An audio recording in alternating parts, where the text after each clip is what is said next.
And it's a pleasure. We're starting a new series, as everybody knows, like this, on on the Langer affair, and we'll be hearing. And I think the series is going to go a little bit longer than I might have expected at the beginning. But Marc always has fascinating things to say. Dr. Shapiro is going to introduce us to many great Gedolim from the generation, of this establishment of the state of Israel and a little bit beyond. So without further ado, Vakasha Marc, Dr. Yeah. Shapiro, Rabbi Dr. Marc Shapiro. Okay. Thank you. Um, I just, it's funny that you mentioned I'm teaching a Holocaust course this semester, so I'm going to mention this tomorrow, what you said, and it's also the International Holocaust Remembrance Day, but Jews don't really pay that. We have our own day. But okay, so thank you, Jacob, for suggesting. I was supposed to do Rav Shimon Shkup, which I will do. I don't know how many weeks this is going to be, and I really took, as they say, a deep dive into the Langer dispute. And that's what we're going to do. And I think you'll find it very interesting because it is unique. There hasn't been in, certainly in the state of Israel, I don't even know, I'm trying to think when there's been a halachic dispute that reached the levels of viciousness and just craziness in terms of the newspapers and the things rabbis said about one another. So we are going to look. I mean, it is the most fascinating halachic event in the state of Israel's history. We're going to look at the history of it, the halacha, the sociology, ask the question, why was it such a controversy? I mean, there have been issues with Bate Din giving rulings all the time, and it doesn't create such a controversy. So, what was it about this case? We're going to be introduced to all sorts of amazing figures. Let me just read you, though, before I even go any further, because today I'm going to have to set the stage a lot. Hopefully, we'll start getting into the meat of the case, but there's really an important stage to be set to do it right. Here's a book. They translated Rabbi Eitam Henkin's writings into English, or many of them. Studies in Halacha and Rabbinic History, published Magid Press, 2021. And he has an essay, a valuable essay on this, in particular, dealing with his great grandfather, because out of all the rabbis in the so called Haredi world, Rav Henkin was unique, almost unique, in that he supported Rev Gorin to a certain extent. And we'll get into that later on. But what does Henkin say? He says as follows on page 407. In 1972, there erupted in Israel a public controversy unprecedented in the annals of the 20th century rabbinate. And I think we have to go back to the dispute over Reform Judaism, which in its early halachic stage that we had classes about, to really see examples of the sharpness of what we're going to be speaking about. But and being that we don't assume that's really halachic, the reform. So let's I don't even want to put that in the category. I don't know of an example of when we really have an equal type of event. He says, known as the Langer affair, the controversy involved almost all of the great rabbinical figures of that generation to one degree or another, almost all of the rabbinic figures. The public figure who caused the upheaval and stood at the center was Rev Gorin, appointed Chief Rabbi of Israel in October 1972. And I'll show you. I'll show you pictures of him in a little bit. Hold on, I just want to change my. Okay. Now, this I have to tell you, this is a very difficult story to tell with all the controversy. And some people's attitude might be we shouldn't tell it. But both sides felt comfortable spreading their approach. And, if people come out with negative feelings one way or the other, I really can't help that. This is the history. It's in all the newspapers. It went on for years. So I think it's important. Now, I understand that people might say not to tell it. In fact, Rav Avram Shapiro, I have this new book here.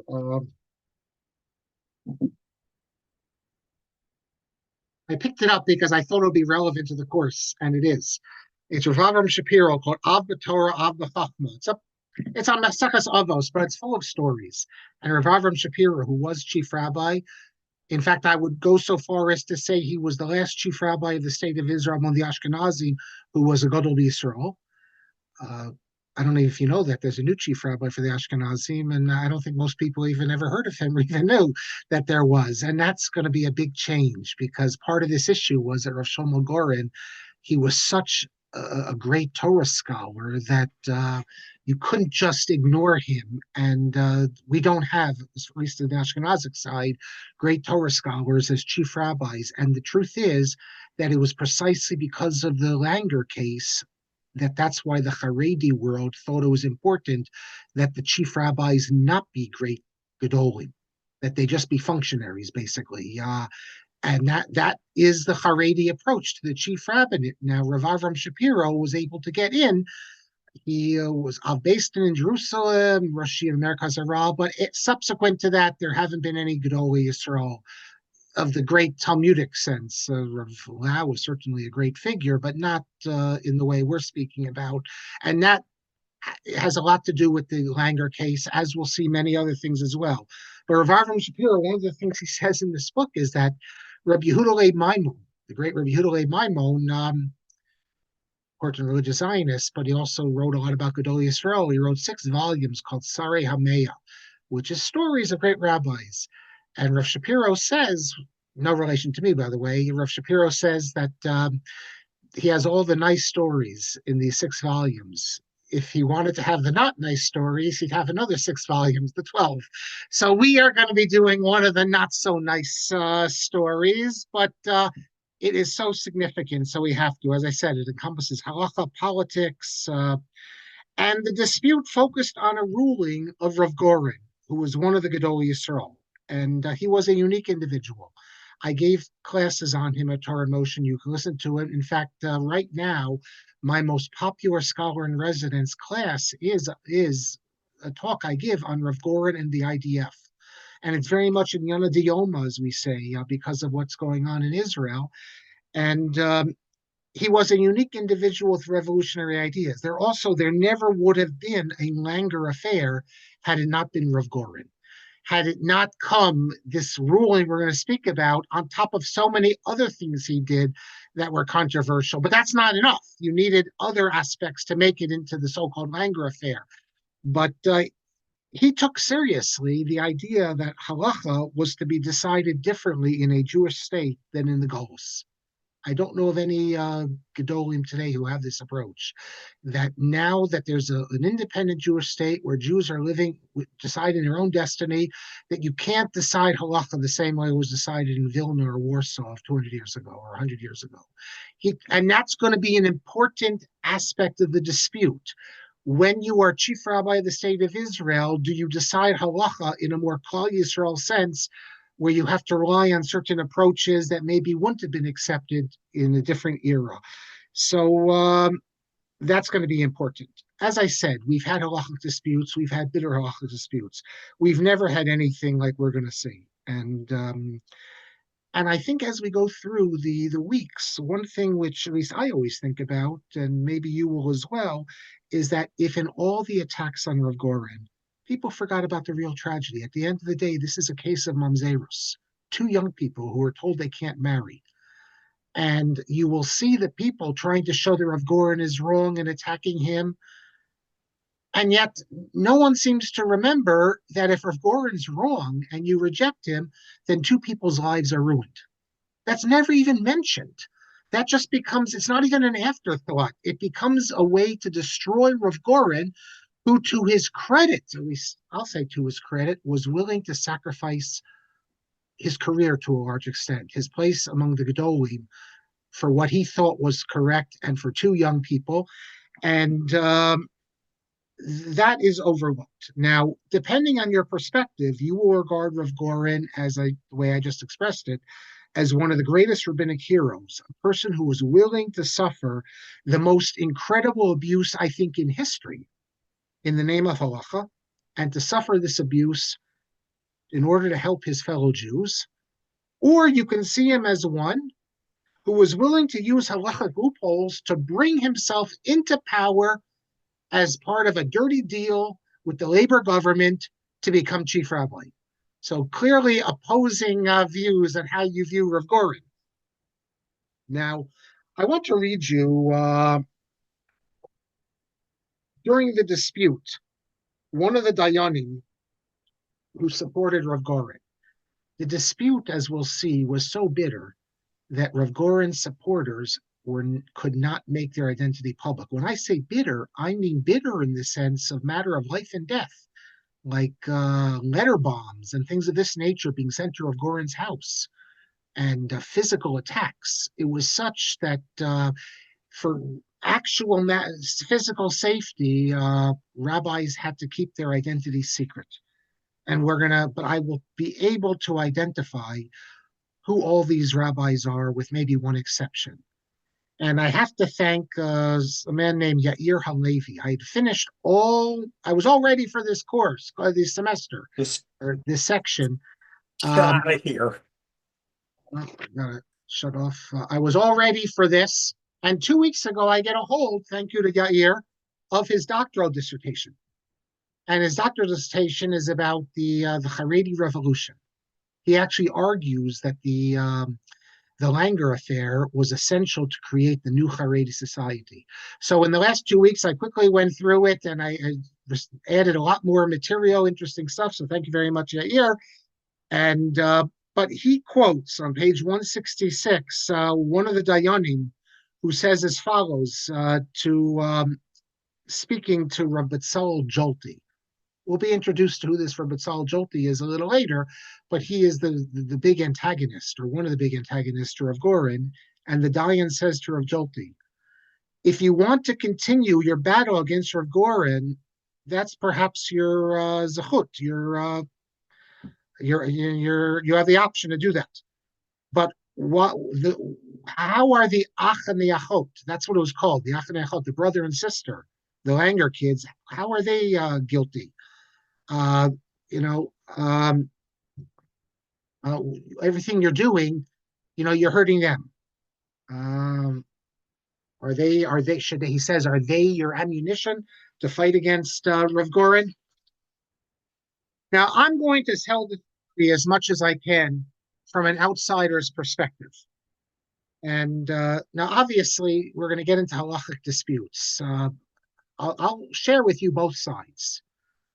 I'll also tell you that I think it's clear that if this wasn't Rev Gorin, if it was another rabbi, it wouldn't have played out the way it did. And nevertheless, I'm not able, obviously, to tell a Talmid Chacham, and we're going to be dealing with not just Talmidei Chachamim, but Talmidei Chachamim of the highest level, Gedolei Yisrael of the highest level.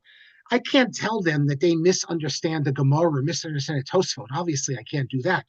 But what I can tell a Talmid Chacham is his history is wrong. And I don't care if we're dealing with the Gedolei Yisrael. They're Gedolei Yisrael because of their learning. They're not Gedolei Yisrael because of their knowledge of history. So when we have a Gedolei Yisrael who makes a statement that this can never happen or this has never happened, and I can show you that it indeed has happened, and we have that's something I'm able to challenge them. Furthermore, there's another point that I think is important, that the Talmidei Chachamim didn't make a mistake, but many of the masses made this mistake, and many of the polemicists, because unfortunately, in the opposition to Rev Gorin, the newspaper Hamodia and other newspapers opened their columns to balabatim, to what they call askanim, political types, to attack Rev Gorin. They did not leave this as a dispute between Gedolim on each side. And we will see why the floodgates were open and why it was thought permissible for every Tom, Dick, and Harry to attack Rev Gorin. So I think that's very unfortunate. But often these people say things like Rev Gorin's major approach is going to be that in dealing with a matter that affects the entire state, we can look for leniencies, and we have to have a certain approach. This was his approach basically to dealing with halacha in the state of Israel, that you have to consider the entire population, not all of whom are committed to halacha, that it's different as a private decision versus a national decision. And this is something that the Haredi world, for the most part, couldn't accept. And you'll often see in the polemics, people make comments such as that there's no such thing, that halacha is halacha, and you can't say that who you're deciding for, that halacha is going to depend on this. Now, I've heard it myself in America about different issues where people will, say this is like conservative, that the halacha is going to be different, the decision based upon who asks you and things like that. And I have to say, and even if I go to Bisro to say this, I have to say it's completely wrong. It's wrong historically. It's also wrong halachically. Anyone who's learned, you're a day, about Hefsed Ruby, all sorts of other things. Let me just read you something from the book I mentioned, from Aharon Shapiro, page 593. And this story, I think, I just saw this story today, actually. I think it's a great story because this really sets the mindset of Rev Gorin. It's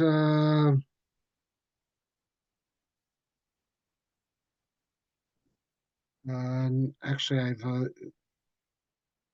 okay, no, sorry, page 434. The other thing I saw, I'll share with you as well. Here's a story that Rav Aharon Shapiro told from Rotzi Pesach Frank, Rav of Jerusalem. A bunch of people were at Rav Tzvi Pesach Frank's house, and a shaila came in. It says a kid came with a chicken. Is that where it is? Yes, to show a yalda, girl, about a chicken. And Rav Tzvi Pesach Frank started asking, like, where do you live? And when she told him where she lived, Frank said, chicken's kosher. And when the girl left, the students who were there said, Rebbe, why were you interested in where the child lived? What does that have to do with Psak, that you decided it's kosher? And Rav Tzvi Pesach Frank replied that really I had a doubt about this chicken. And the halacha could have gone either way.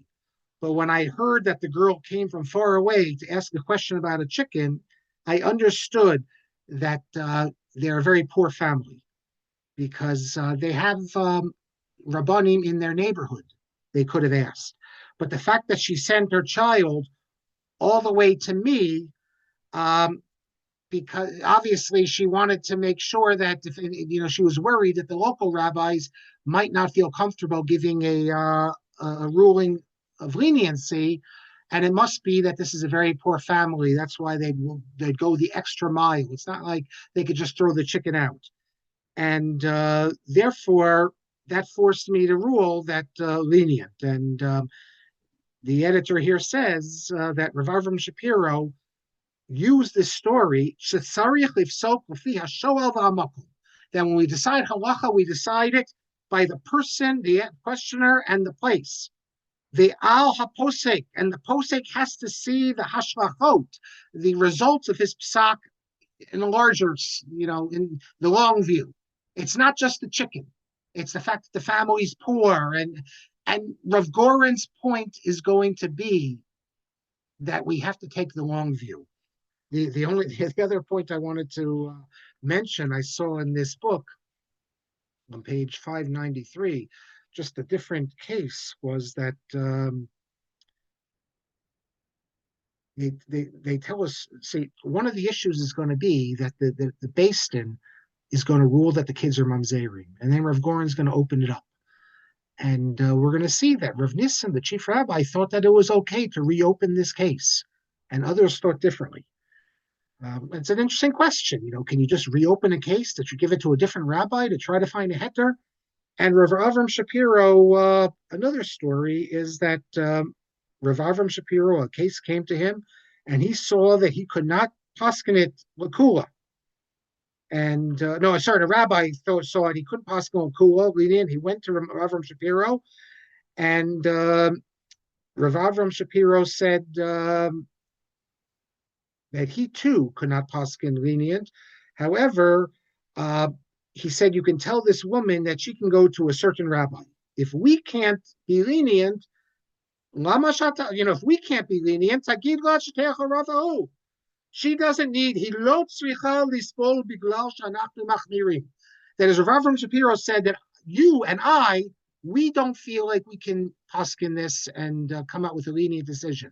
But why does this woman need to suffer because of us? We know that Rav is lenient on these matters, so send her to that rabbi. And I've said it many times before. The Rosh Hashanah Arbach, when questions of abortion came to him, he didn't want to paskin because he felt he had to be strict. But he knew that Rav Eliezer of Oldenburg, Tzitz Eliezer, was lenient, so he said you can rely on him.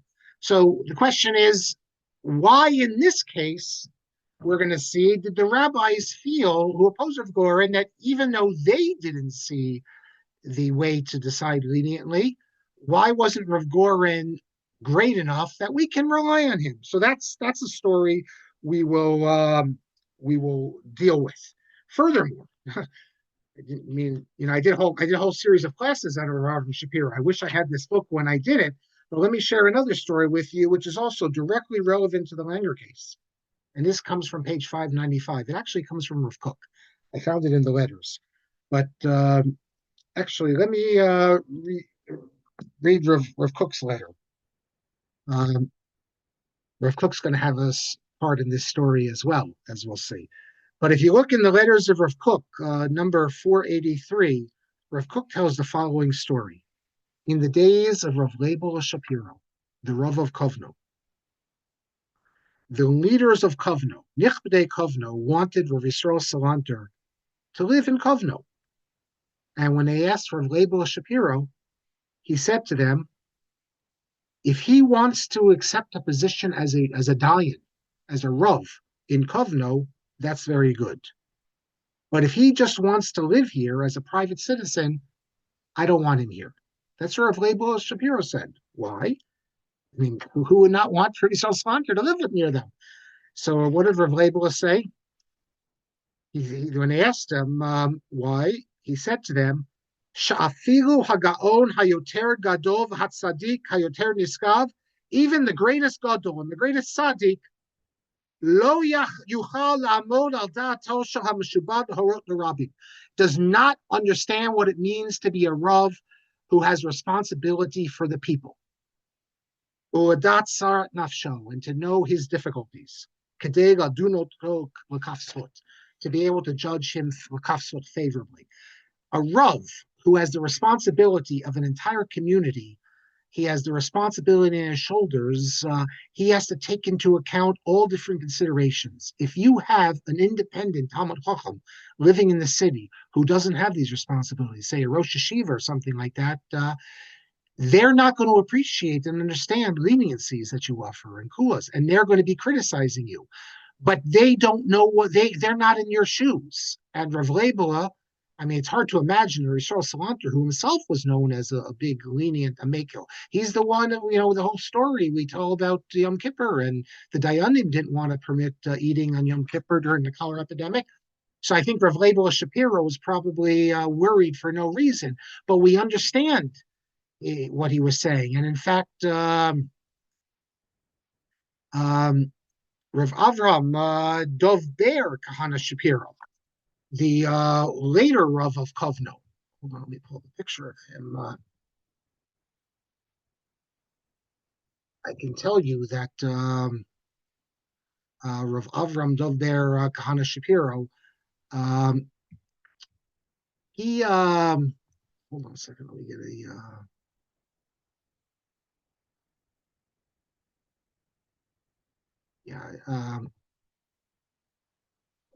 sorry, I got it here. I got to share with you. Here, Avram Dov Ber Kahana Shapiro, there he is. He suffered on this very reason. Today, people don't speak about this because he's one of the great Rabbanim, and Rabbi Oshri made him famous, responsible from the Holocaust. But the yeshiva world degraded him. And he would give decisions, and they would attack him for it. And his answer was always that, I'm not deciding for yeshiva people. I'm deciding for an entire community. And Like he would have events with boys and girls to try to make shidduchim. He supported the Yavna school system. So that's an important point. And Rev Gorin, as we'll see, one of his responses is going to be that these rabbis in Bnei Brak attacking me, they're not rabbanim, they're not dayanim. It's very easy when you're sitting in a yeshiva in a theoretical way to look at the case and criticize me. Try taking on yourself the responsibility of a community. And Rav Shapiro basically says the same thing, doesn't add anything more to that. But of course, you have a case like this, a story like this, and all of a sudden you ask yourself, well, wait a second, what about the Chazon Ish? Doesn't this mean that someone like the Chazon Ish, who was never a Rav, shouldn't be poskening on matters? And we know he did. And the truth is that was Rav Ovadia Yosef actually says that if the Chazon Ish was an actual Rav of a community, he wouldn't have been so strict. When Rav Ovadia said that, the Ashkenazim went crazy over that. So I don't really have an answer to that, but that's many Rabbanim who actually work in the Rabbanos have said that people who don't have responsibility of a community should not be criticizing. It's very easy. So that's going to be an issue as well. Rav Ovadia says that's why he prefers Rav Pesach Frank over the Chazon Ish, because Rav Pesach Frank was the Rav of a Kehila. Now, let's get back to our case. We're going to be dealing with the case of marriage and mamzeros. It's really the most significant type of cases you can have. And yet, Jewish history is full of cases where Gedolim have permitted mamzerim, have permitted women to remarry, even though others disagreed. And it didn't create a huge controversy. It was understood. I have a different opinion, but he's a gadol, so we can rely on him. In fact, there was a case about 15 years ago, which on its face is much more extreme than anything Rev Gorin is going to argue, where a marriage was voided. I don't need to get into the details because these are people who live in our community, but it's all over the internet. You can find it. It was in Philadelphia. And Rav Shmuel Kamenetsky was very much involved. Basically, they just voided a marriage. The husband doesn't want to give the get, so they say the husband's is mentally defective. She never would have married him. Now, the guy works for a congressman. I mean, it's like it's a very hard case to make, and Rav Sternbach attacked it and others. But at the end of the day, Rav Shmuel Kamenetsky is enough of a gadol that even if you find it a strange thing, basically doing what the Rachman Beis Din did. Rabbi Rachman, you can attack because he's Rabbi Rachman, but you don't attack Rav Shmuel Kamenetsky or Rav Nata Greenblatt. And we have other cases. Rav Moshe Feinstein had unbelievable rulings freeing women. So it's something about Rev Gorin that's going. So we cannot forget the personalities. Now, in his and we'll learn about them in his dissertation right at the beginning. Yair Halevi sees the Langer case as central to the creation of a Haredi identity. When we look around today and we see a Haredi society, this did not exist in the 60s. And it begins to exist, Yair Halevi argues, in the 1970s with the Langer case. And we're going to see differences between, do you have a Klal Yisrael sensibility when it comes to State of Israel and Jewish law, or do you focus on your own community? And that's how halacha should be. In discussing why this case became so vicious and bitter, Halevi says it's not enough just to look at the personalities, especially Rev Gorin and the enemies he had made with his rhetoric and his decisions. The fact is that this case became a public cause. It was covered by all the secular newspapers. Had the Langer affair, and we're going to go through the whole story of it, hopefully today we'll start, had it never been in the public square, had it just been among Dayanim, you wouldn't have had a controversy. But this became an issue where Moshe Dayan was advocating for it and Golda Meir, and it was in the newspapers. So therefore, it became in the Haredi mind an example of secular society versus halacha. Of course, we support halacha. And when Rev Gorin then wants to show that really we can permit this, then Rev Gorin is siding, in their opinion, with the secular society. So that's why it became so important. In fact, Halevi quotes the Aguda deputy Shlomo Arintz as saying that Rav Shach is catapulted to prominence because of the Langer affair. Had it not been for the Langer affair, Rav Shach would not have assumed the place of prominence he did. Maybe he would have assumed it years later. Maybe he never would have. Remember, he was quite old as it was, quite then. Or in his, what was he? In his 70, I guess, around then. In fact, what I need to I can look Dr. at it. Mark, if I can interrupt for half a second, a few people have sort of, texted. Not everybody is familiar with the Langer case. So if you can, before you go on, just spend 5 minutes going over the Okay, rough outlines, and then you can spend a number of weeks going through all the details. will do. Okay. Okay. Okay, actually, Rav Shach was born in 1898, so he's already 74 at this time. So it's very unusual for a person to become a gadol like this in the 70s. The Langer case is about and we're going to go through the whole story. Two children who were declared mamzerim, that is, that their mother had an adulterous relationship, and that means they could not marry religiously in the state of Israel.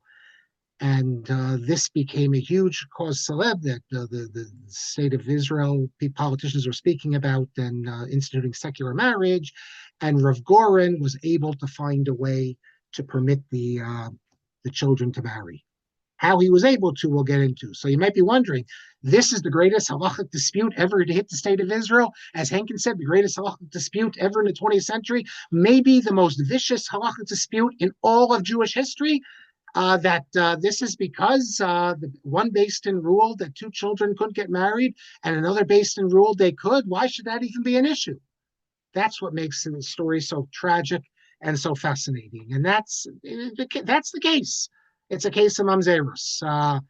I'm just really trying to set the stage here. By the way, Rav Elyashiv, who was the Gadol Hador, the greatest sage of the generation from the Haredi world, he never would have been that if it had not been for the Langer case. As we shall see, he leaves the chief rabbinate. He's a dayan on the chief rabbinate. In the 1960s and early 70s, the Haredi world, the B'nai Brak world, I should say, said you can't be a dayan because then you're working for the government. And that's like Zionistic. Rav Elyashiv was an employee of the Israeli government, part of the chief rabbinate. Such a man could never be the Gadol Hador of the Haredi. However, because of Rev Gorin, and especially the Langer issue, we're going to go into details on all this. Rav Elyashiv leaves the chief rabbinate. And this is the best example of how in the Haredi world, ideology really trumps everything. Because Rav Elyashiv was the same Talmud Chacham he always was. But once he is no longer in the chief rabbinate, and once he showed this bravery, disputing with Rev Gorin, then now in B'nai Brak he can be accepted. And even though familial ties he always was, his son-in-law is Rav Chaim Kanievsky, but there was always questions about him. The Brisker Rav said it's forbidden to step foot into Heichel Shlomo, and he was part of this institution. Once he no longer was part of it, then he could become a Haredi Gadol, and he does. We all know the story. He becomes the Haredi Gadol, and he is something that Rav Shach and the Stipler are not. He's a posek, and he's a dayan. So there's all sorts of, it goes even further. The whole issue of the chief rabbin of the state of Israel and the system of dayanim, which was taken over by the Haredim. So the modern Orthodox, so this was their institution, and they founded it, now feel left out. This is all because of the Langer dispute. Because when Rav Elyashiv becomes the Gadol Hador, unlike Rav Shach and the Stipler, Rav Elyashiv says we have to take over the chief rabbinate and take over the system of Batei Din. So he starts telling, so Yated Ne'eman turned on a dime. As soon as Rav Elyashiv is the Das Torah, and now Yated Ne'eman speaks about how we have to become dayanim, and the whole problem with Gerus, conversion, and the voiding of conversions and all that. That's because of the changes in the chief rabbinate, which are all due to the Langer case and Rev Gorin. So the implications are vast. You should know that it didn't have to be this way. I want to show you. Hold on, I want to show you some pictures here, just to show you. Well, first, here. Here's an article that I was looking for a picture, and lo and behold, it's an article from just last year, or not a few months ago. Psak din ha'ach v'achot. That's the Langer case. So it says history of the day. But here's a picture. Who's in it? Rev Gorin, Rev Yoshev, and Rev Unterman. In good days, before things get really bad. What do we have here? Here we have, that's Rev Gorin, that's Rev Aharon Kotler, that's Rev Shabtai Yogel. He was a Rosh Hashiva of Slonim. This is the Aguda convention, late 50s, I think, or early 60s, or it must have been late 50s. So here we see Rev Gorin and Rev Aharon Kotler.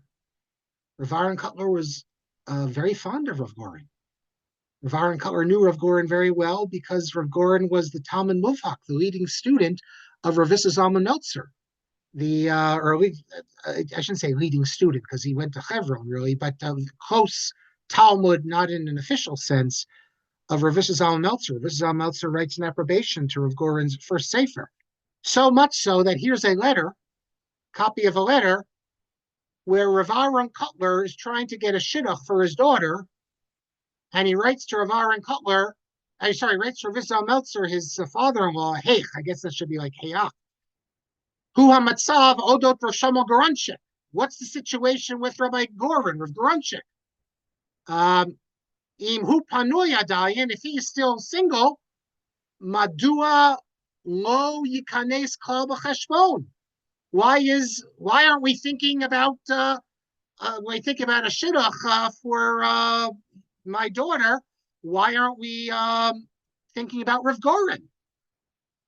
Well, it turns out Rev Gorin was already he was involved, or was soon to be involved with the Nazir's daughter, and that becomes his wife. Actually, in Rev Gorin's autobiography, he tells the story.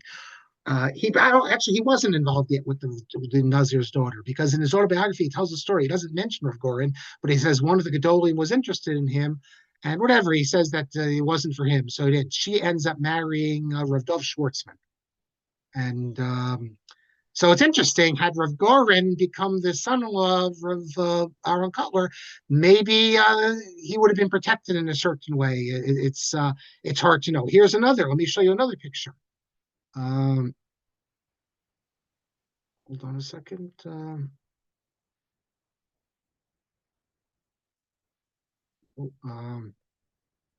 To here. Here's a picture from one of the biography of Rev Gorin, the English biography. You see Rev Gorin on the right. In the middle, Rev Betzalel Jolti. They were good friends one time. They were students together, Iluyim together in the Hebron Yeshiva, and on the left is Rav Hutner. How times will change, unfortunately. Now, even before Rev Gorin, for those who don't know the history, he's appointed chief chaplain of the IDF. He's appointed chief chaplain by Ben Gurion to the IDF because he's not like the other rabbis. He was already in the Haganah when he was a yeshiva student in Hebron. He joins the Haganah. And from his youth, he believed that it's vital for Torah scholars to be in the army. He didn't accept this approach that we see today, that yeshiva students shouldn't be in the army. In fact, Rev Gorin is the one really responsible for that religious soldiers can be in the Israeli army. I mean, he went to Ben Gurion, and the assumption was that you're going to have religious units and non-religious units. In fact, before there was a state, there was something called the Haganah, and you had the Palmach. which was the strike force of the Haganah, and you had separate religious units. Everyone assumed that you're going to have separate and irreligious, because how can a religious Jew be in a unit with an irreligious? They don't know care about kashrus or Shabbos or anything like that. And this was the position, by the way, not just of the Aguda, of the Mizrahi. And there already were religious units in the Palmach. And the assumption was when the IDF is formed, you'd have religious units. Rev Gorin thought that that's a mistake, that we have to be together, fight as one people, and he was able to convince Ben Gurion about this. And Ben Gurion then, the decree came down that there will not be any separate units.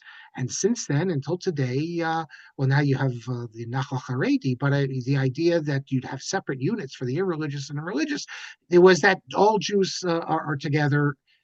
We have different views, but we're together. So when the state of Israel was formed, Rev Gorin, who was known, who was in the Haganah, he was chosen chief chaplain. He remains that till the late 60s. Early 70s. He becomes chief rabbi of Tel Aviv, or late 60s, I forget now. And then he becomes chief rabbi of the state of Israel. So we'll get some of the history we'll get as well. But you should know that already when he's in the chief rabbinate of the IDF, he's coming up with interesting, unusual ideas. With Rev Gorin, everything in Torah he touches, you see originality. And that's a problem because it's, we have originality and sometimes but every single time he comes up with original, and sometimes he comes up with ideas that no one ever spoke about before. In fact, there's someone who listens to these classes, he's a doctor, but he's a Kohen. So Rev Gorin came up with a way for a Kohen to be a doctor. He has a whole approach, go to medical school, I should say. Rev Gorin's originality was unique. And he would use the Jerusalem Talmud to come up with new ideas. He says that now we've returned to the land of Israel, so we have to use the Yerushalmi.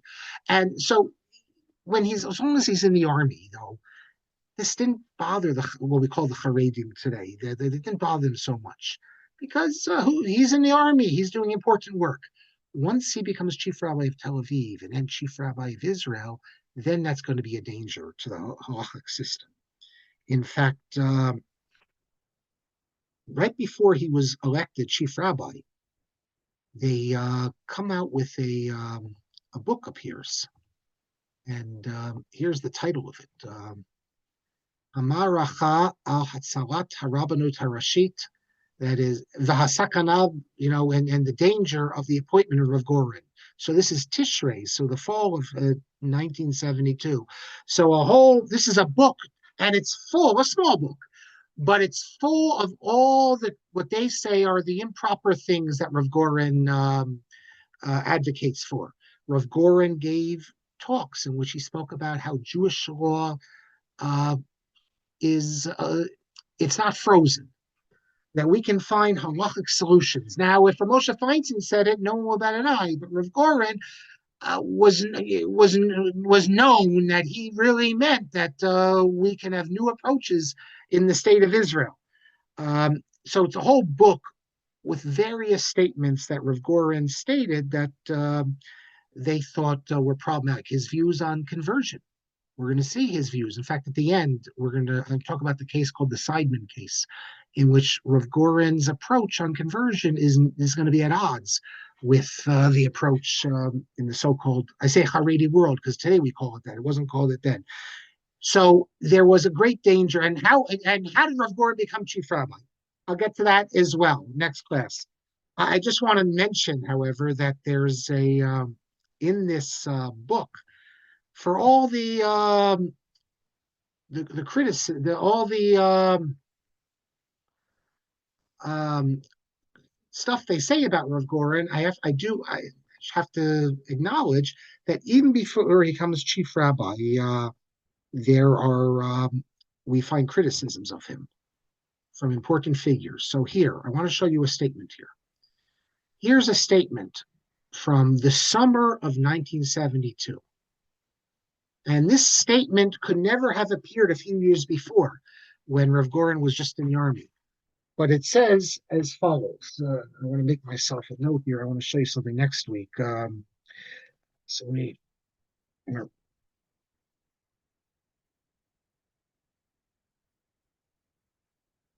It says that like a wind of impropriety is sweeping the land, state of Israel. That this approach that we can change the accepted halacha and we can permit things that are forbidden. They don't say who they're referring to, but it's obvious who it is, and it's included in this book. And they say we declare that anyone who says this has no share in halacha. You can't rely on his rulings. And who signs this? Rabbi Cheskel Abramsky, very important Rav, the Stipler, Rabbi Shach, Rav Chaim Shmulevitz, Rav Moshe Chavroni, Rav Yoshev, who's on the Beis Din, member of the Beis Din Agadol, and Rav Shlomo Zalman Auerbach.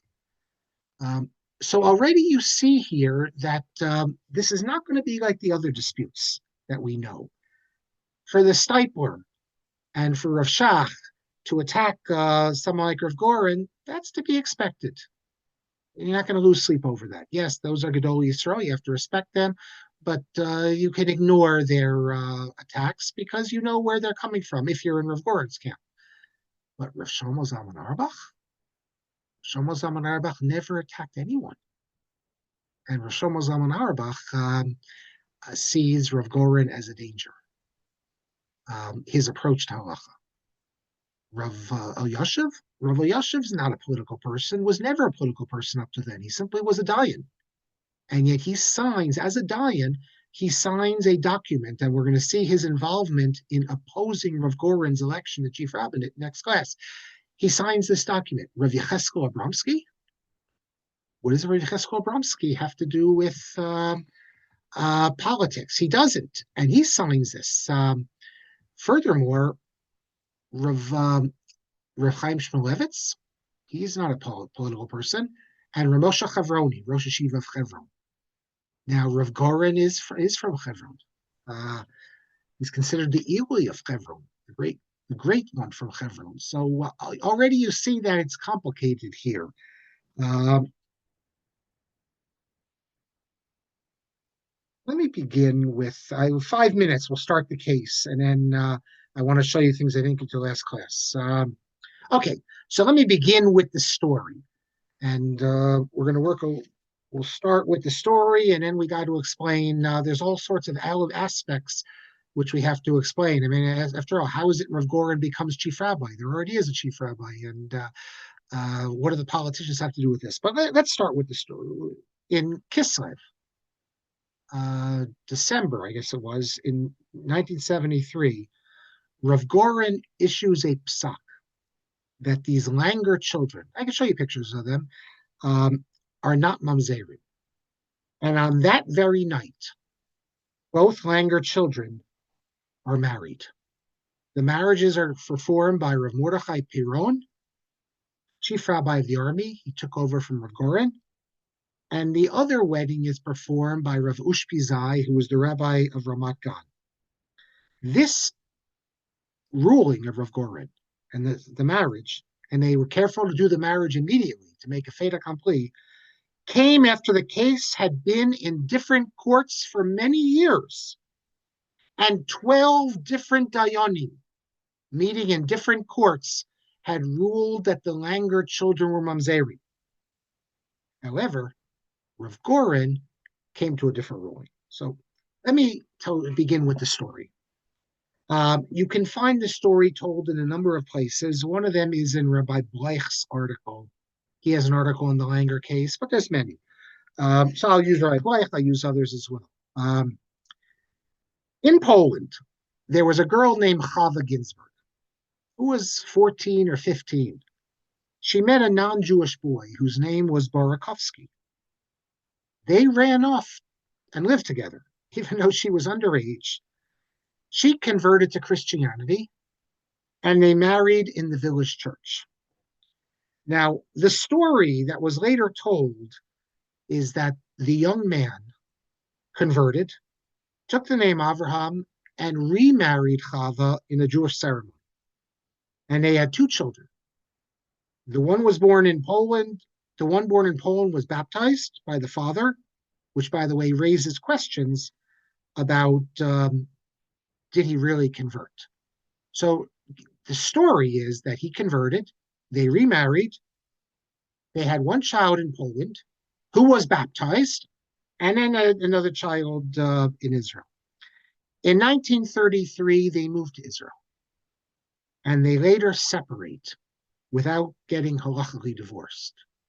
So already you see we have two possible sfeikot, doubts. Did this man ever really convert? And were they ever really married? That's going to be two of the issues.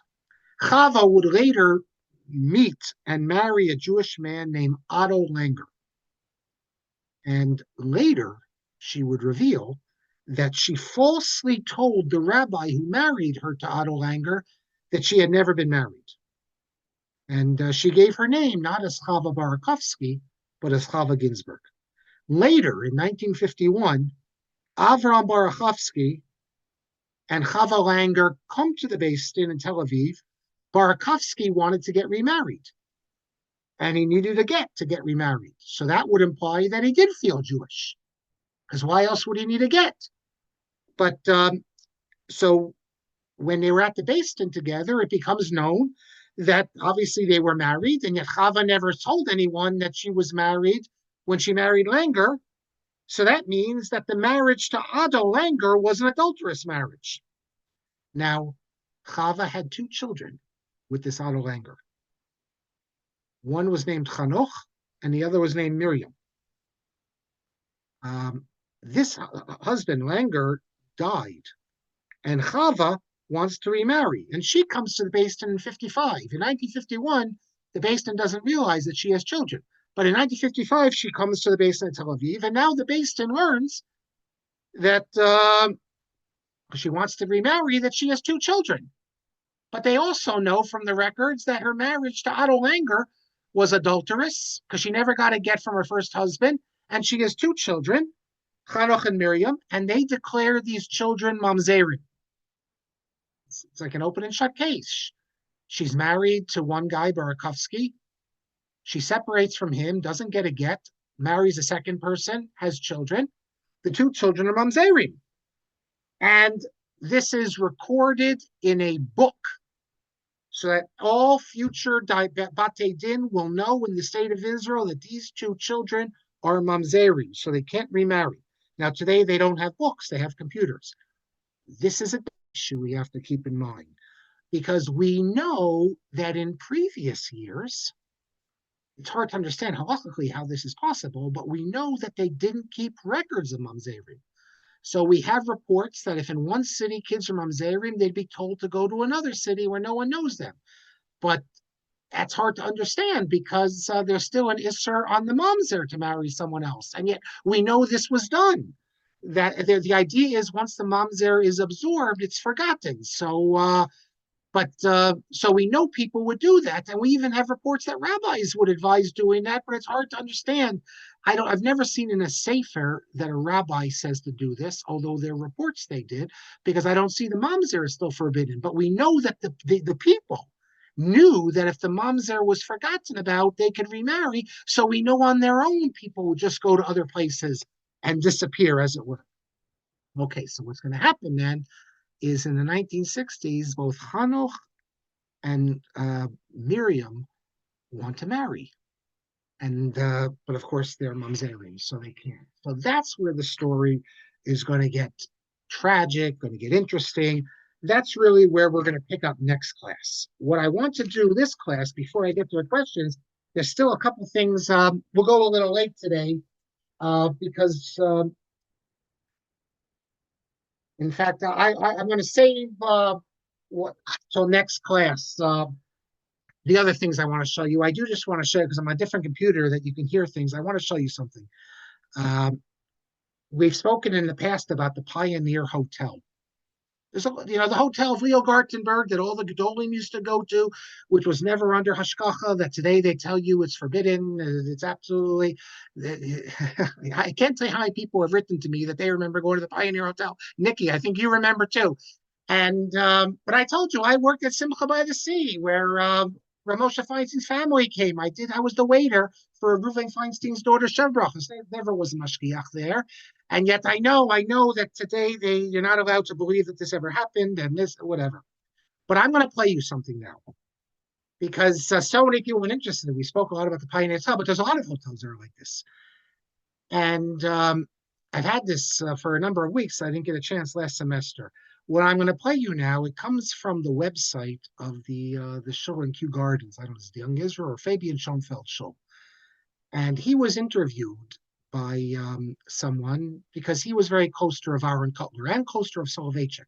So there's a whole interview here, but I'm just going to play you the part of the interview where he speaks about the Pioneer Hotel.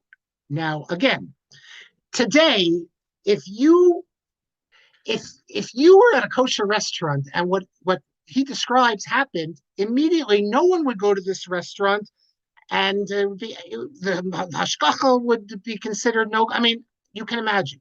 However, think about this way, and we've all had experiences, or many of us had experiences like this. You're at someone's house, a religious person, someone who's a kosher, absolutely, but they don't know all the halachas. And you see they do something that's not correct. So, it depends how good friends you are with them, or if you're a rabbi, you can tell them, really, this is not permitted. Or let's say they don't serve coffee to you in the proper way. Let's say they serve it in a klisheni instead of the klishlishi. So, although I should know that Rav Soloveitchik, Rav Shapiro quotes Rav Soloveitchik is saying that my grandfather knew halacha and he cooked in a klisheni. So, but okay, the Mishnah Berurah says kli shlishi, so that's what we do. But there could be a heter that not to embarrass someone if it's a klisheni, whatever. Ask your local rabbi. So you privately you tell the person, really you should do it this way, but it doesn't mean they're not kosher. It just means they don't know. So you're going to hear something, and Rav Aharon Kotler doesn't get up and declare it's not kosher. He tells Leo Gartenberg what the halacha is, and from now on, Leo Gartenberg is going to do it. Now, how Leo Gartenberg, for years in a catering hall, doesn't know this, and how this is the first time this comes up, I'm not really sure.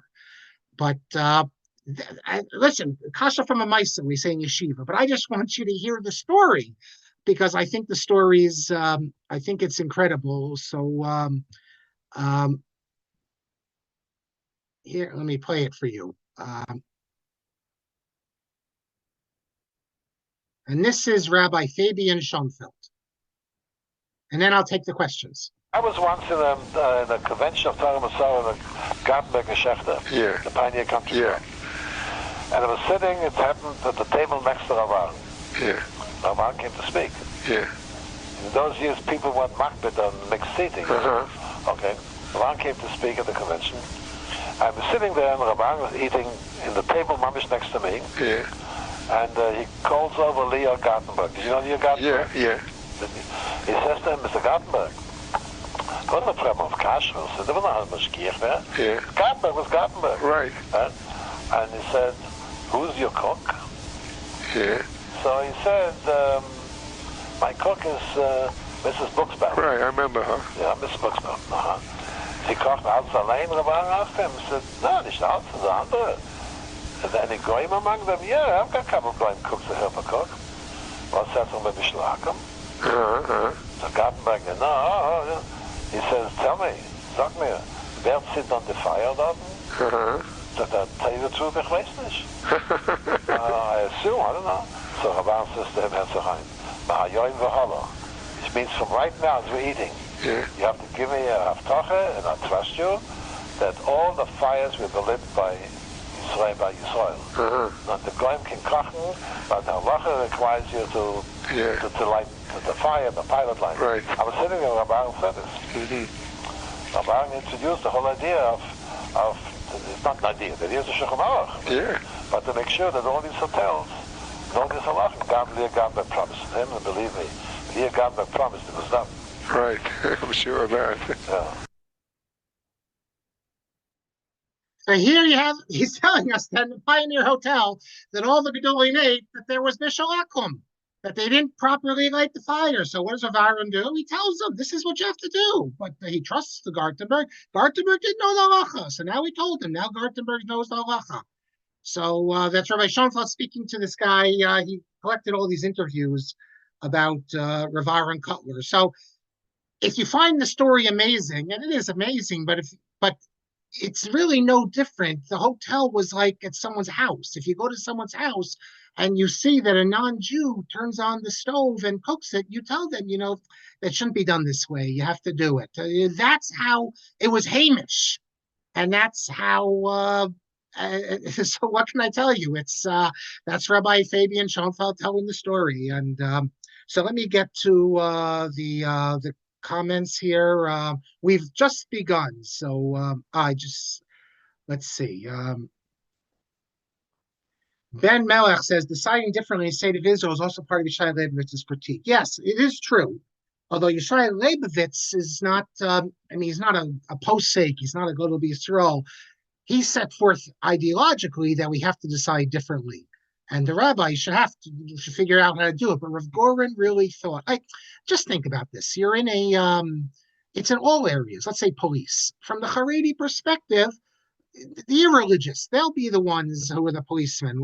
This is not for us. For us, it's Hilchos of the Mashiach when Mashiach comes. But if you really believe that halacha can survive, can exist in the state of Israel, then you have a problem. So let's say someone breaking in your house. So you call the police on Shabbos.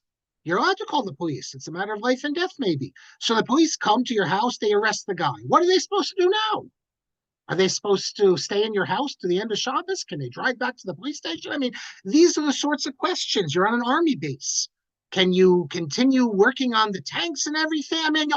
All these questions, electricity, all these questions, you can have it.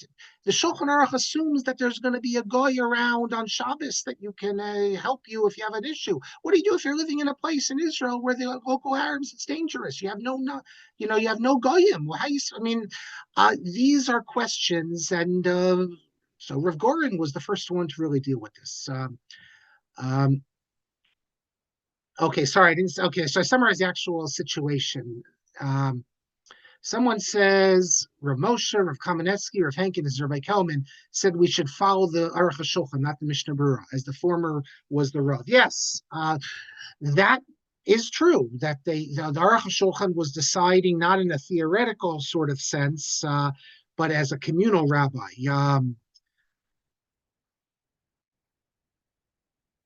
A mamzer a female mamzer. A male mamzer can't marry a male mamzer can marry a convert. A female mamzer cannot. And the children are also mamzerim. Yes. Now, someone asks, do we know what prompted the first Beit Din to rule that the kids were mamzerim? Okay. Well, I just told you in brief, but next class, we're going to continue the story. This begins with the local Beit Din. It goes to the next level. It goes to the highest Beit Din of the land, and then it's sent back. The highest Batei Din tried to find a solution. And remember, we're not dealing with extremists here. On the final Beit Din, you had Rav Ovadia Yosef. Rav Ovadia Yosef, if he cannot find a heter, he found hetering for all sorts of things. Rav Shal Yisraeli. And we're going to have issues of procedure. If the Supreme Court of the State of Israel, the final court, based on Agodol, Irarim of the appeals court, rules that the kids are mamzerim, do we have a concept in Judaism like Rev Gorin where he says, well, I'm going to open up my own independent Beit Din? And procedurally, is that even allowed? And we will see. And on what basis? What's the basis? What's the halachic arguments? Why did the Batei Din declare the kids mamzerim? And what did Rev Gorin find? New information that enables him to free the children. So that's probably we'll look at next class. And then the dispute. Then the heavens open, the earth opens. The stuff you're going to hear, you might have to do Kriya, some of the stuff you hear, the controversy that breaks out. And who supports Rev Gorin? We can thank Yair Levy and a couple others. The 9 Dayanim, the secret Dayanim. Rev Gorin will open a secret Beit Din in which no one knows the names, but by now we know the names. And so we're just beginning. There's a lot to do. I'm sorry, maybe I went out of order. I was setting the stage of the whole anger issue. I thought most people knew the basic case. But we ended up coming back to the beginning. So now you know the basic case. As I said, it just seems like a simple case. It's a case that Bati didn't deal with this all the time. A case of mamzerus, you find them the kids that they can't marry, they can marry, whatever. You have disputes. It's not the end of the world. What if a Basin is more lenient than you are? It happens. It happens every week. The cases like this. So that's what makes this case so unusual. MJ Frankel says that he was a busboy, but he never got promoted to full waiter. Okay, I don't know, Michael. Maybe you challenged Leo Gartenberg's kashrus. I don't know why he didn't promote you, but have to find another career path. Another career path. Okay. Okay, that's it then. No, so like I said, we just started, and Rabbi Kelman. More marriages came from Gartenberg and Schechter. Yeah, and they the had another pioneer. hotel too. It wasn't just the Pioneer, but it is amazing that like Agudas Yisrael would have their conventions there, because in the summer they had swimming, mixed swimming, they had dancing. I mean, they had performers, women singers, and yet that was the era. It was still a Hamish place. Yeah. When did it close? And this is before my time, the Pioneer, all these hotels. It's and I live in Canada, so what do I know? But I'm just curious. When did this all stop? I don't Anybody? know. 60s? No, we were 70s and would have been open still, because Rabbi Tendler's daughter got married there to Rabbi Rappaport. It was in the 70s. So sometime it would have been in the 70s, I guess, mid 70s. Grossinger's already, Grossinger's had Ashkacha, the Concord, but those were not religious people running it. So, but they used to go to the rabbis used to go to the Grossingers also. The Concord with kashrus of the Concord was always iffy, but Grossingers and the people went, and the Pineview, and a bunch of these places, the Browns, the Homoac. These were the places we used to go. Yeah, When I came to New York, they had the Homoac, but that was under the OU. That was already under the struck with the OU. Yeah, but the Grossingers was under Rabbi Chevelle for a while. There are different ones, but I remember we never went to the Concord. I remember 1 year, Max Stern made a big fuss. He sent out a letter to his whole community, but because he had a disagreement with Grossinger's, he was not going there for Pesach. And it was that pressure, I think, that led to either hiring or rehiring Rabbi Chevelle to be the Rav HaMashgiach of Grossinger's. Who was the Rav when he went for him? I don't know. But they had I believe they always had a Mashgiach, Grossinger's. Maybe I'm wrong, but they were not religious people. I don't know anyone Orthodox who went to Grossinger's. Until Rabbi Chevelle came, there was no independent mashgiach. Maybe it was someone that was hired by the family, and people said, well, he can't stand up to the family because he'll lose his job. But it was when Rabbi Chevelle was installed that he clearly had an independent reputation, and if he found something was wrong, he would be happy to say so. Okay. Historically, mashgiachim are always hired by the person. Until we have our VOD system, they always would be hired independently. That's how they did it. But I remember, I don't know, Lawrence, if you have the same. When I was young, we never went to the Concord, and I remember the Concord kashrus was always regarded as not at the same level, or Kutcher's was not at the same level as Grossinger's. Kutcher's wasn't kosher. Well, it was under Hashkacha. I know that. And we went there once. I went with my Nobody cousins. I know would have gone to Kutcher's. Yeah. We went to the lake house. Yeah, the lake house. But it had Hashkacha by Safra. But even the Concord, I remember the reputation was not so good. Right. These are the glory days of the Catskills, right? This is like before you New York. we didn't. Now we don't need it. We have air before conditioning. people had the money Florida. to travel here and there. Today Torah in Motion goes to France and to Italy and to people. It was a lot different back then. That's what killed the hotels. That's what ended the hotels when they were flights were going to everywhere. And it was relatively inexpensive. They were awful. What I remember as kids. I thought they were awful. And also, Nikki, the younger generation didn't feel like they need to vacation with Jews. They could go to Club Med. Exactly. and air Exactly. conditioning. You don't need, it's not like you go up in the summer, and so I think a lot of things. But yeah, I okay. presume you remember the debate. I remember I must have been in high school. I Yeah. don't know. The debate in tradition. I don't forget who it was. One of the rabbis in Tradition magazine from the RCA, the Modern Orthodox, wrote about going on a Club Med vacation and what they No, he were. wasn't a rabbi. It was David Singer. Oh, there you go. And the And next I one, there was a believe he responded to, was it you, Larry? Responding to you? I know Lawrence Grossman. Sorry, he was responding to. Yes, he wrote about Club Med. and then But somebody criticized him very heavily. yeah, How can Orthodox Jews go to Club Med and the yeah, whole? yeah. But I'm talking about George Singers is full of non-Orthodox people. You'd go there, it would be, but non-Orthodox Jews still like to be in a Jewish environment with a Jewish comedians and all that sort of stuff. Simon Says, what's his name was there? The what's his name? Simon Says, Lou Goldstein, right? Is Lou that his name? Goldstein, right. Lou Goldstein. So I mean, it was a Hamish environment. My father was there before Pesach, Grossingers, and he said he was so impressed. The mashgiach stood at the front door of the dining room, and all the waiters lined up in front of them. They had to give in their silverware and their stuff, and they then got the Pesach ticket stuff. I mean, he said it was an unbelievable scene. So apparently, it was quite well done.